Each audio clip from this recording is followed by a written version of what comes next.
guys, I'm Eileen. Today, I want to talk about some of the myths on YouTube regarding luxury shopping, designer hauls, and expensive unboxing.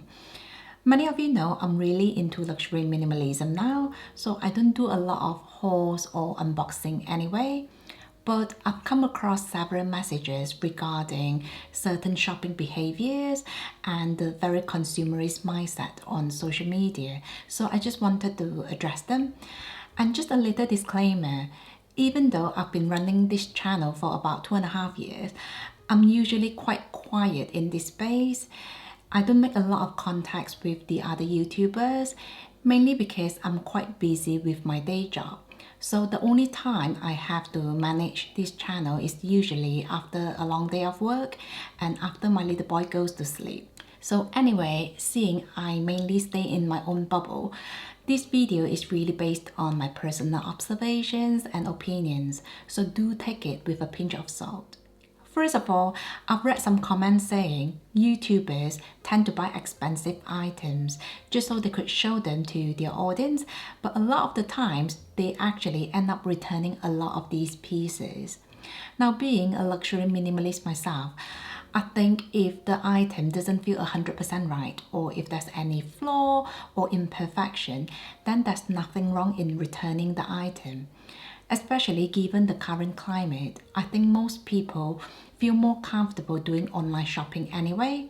And when you can't feel or see the item in person, technically you don't really know what you're getting.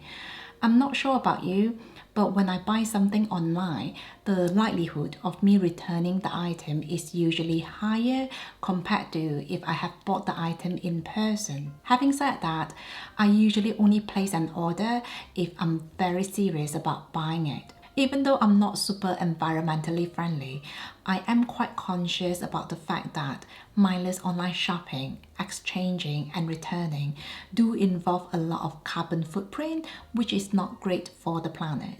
Personally, I don't think anyone would buy a very expensive designer handbag just to unbox and then return.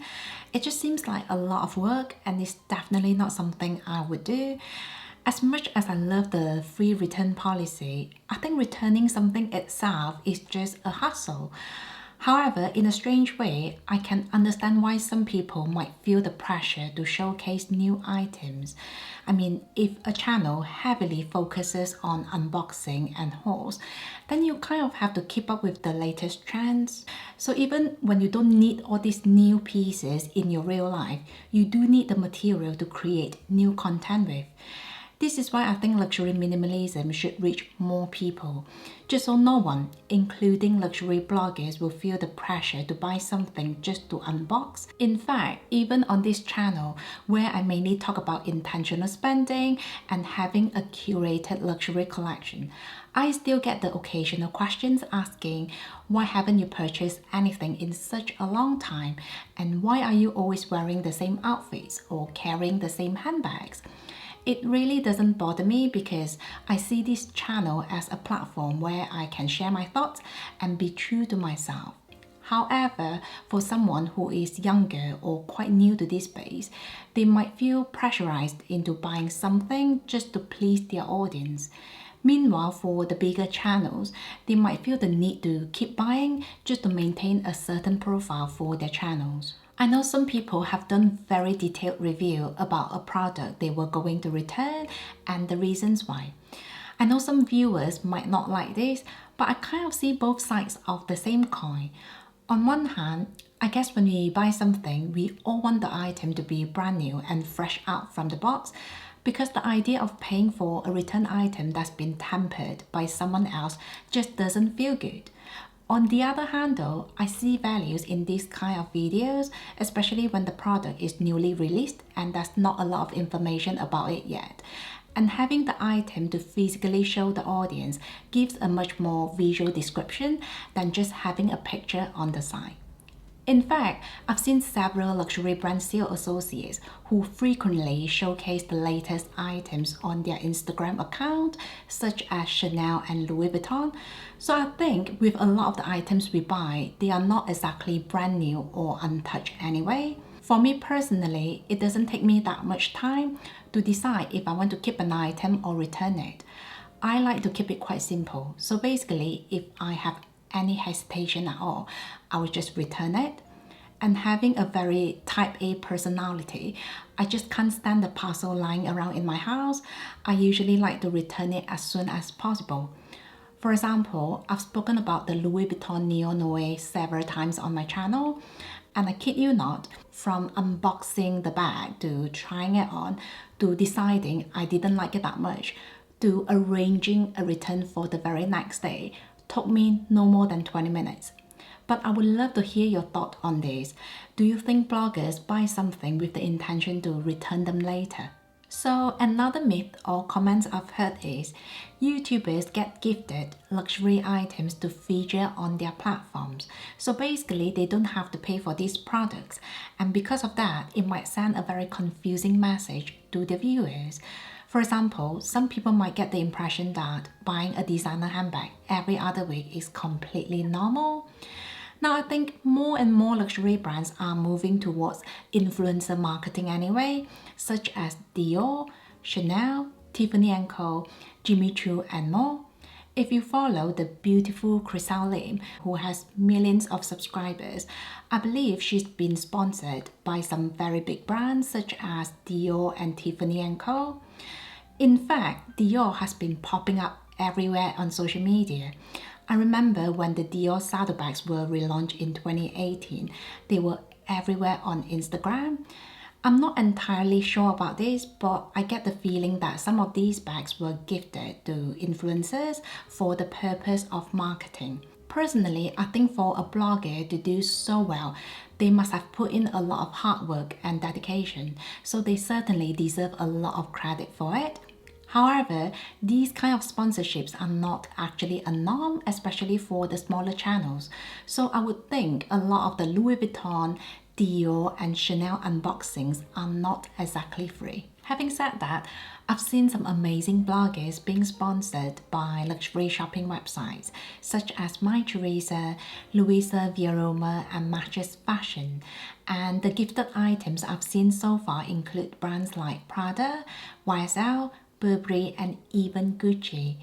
These are not inexpensive by any means, but so far I've only seen these sponsorships with the very top channels such as Chase Amy and Mel in Melbourne, but they do make it very clear if the video is sponsored or if the item is gifted.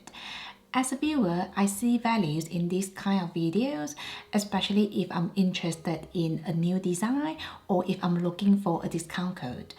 Again, these kind of sponsorships are not very common. They usually only work with the top bloggers in this space, which makes sense because a bigger following means more eyeballs and hopefully a more successful campaign. I also want to touch on the more contemporary brands, which focus quite heavily on influencer marketing for their brand promotion.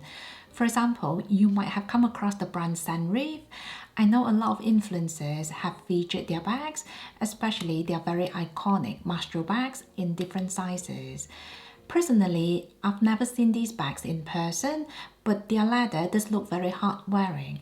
It reminds me a bit of the Epsom leather from Hermes. Anyway, I think when a design or a bag becomes quite a common sight within the circle of influencers, it can usually do two things. So either it will grow on the audience or it can put some people off. I would love to know which group you belong to, so please let me know down below. On that note, I want to fully acknowledge that I do sponsored videos as well. But for me, one of the blessings of running a YouTube channel on the side is that I get the flexibility to choose who I work with. I mean, I've worked with some amazing companies. One of them is Skillshare, which is an online learning platform that I use myself on a regular basis. In fact, as my channel grows, I've learned to be even more selective with the brands I work with. So for example, one of my requirements is the flexibility to be able to choose the item myself, just so I know it is something I will use and review. I know some people feel quite strongly about sponsored content, so just to put it out there, whether if you're watching my videos or some other videos on YouTube, you really don't have to rush into buying anything. So if you're interested in a service or a product that's showcased in the video, definitely take your own time to do your own due diligence before committing to anything. Another myth I've heard is YouTubers only buy so much because they have the option to sell the items on later without losing too much money. Now, I've sold my luxury items before and after having this channel, so I definitely want to share my 2 cents about this. In the past, I mainly sold my pieces through consignment services. I must say it was a lot easier because basically I just had to drop the item off and they took care of the rest. However, the commission charge was very hefty. Fast forward to now, I'm very blessed to have a small following. So if I ever want to let go of something, I will first of all do a block sale.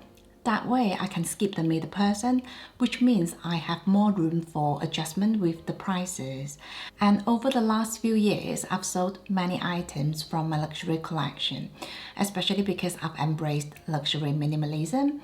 And like I've said many times on my channel, selling can be very stressful and time consuming, especially when you consider the time you have to spend on taking pictures, listing, answering questions, packing and posting.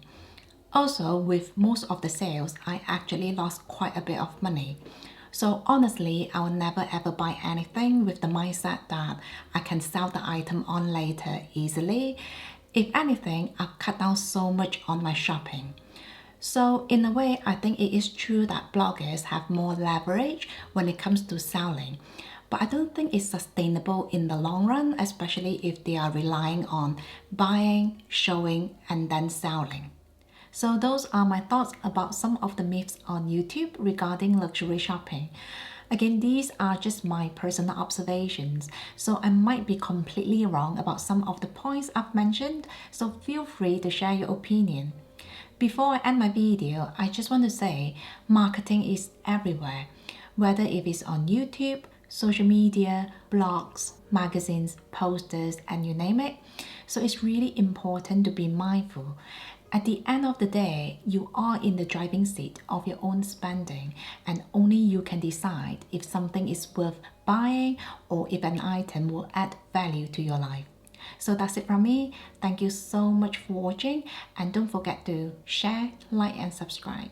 I will see you in my next one. Have a nice day.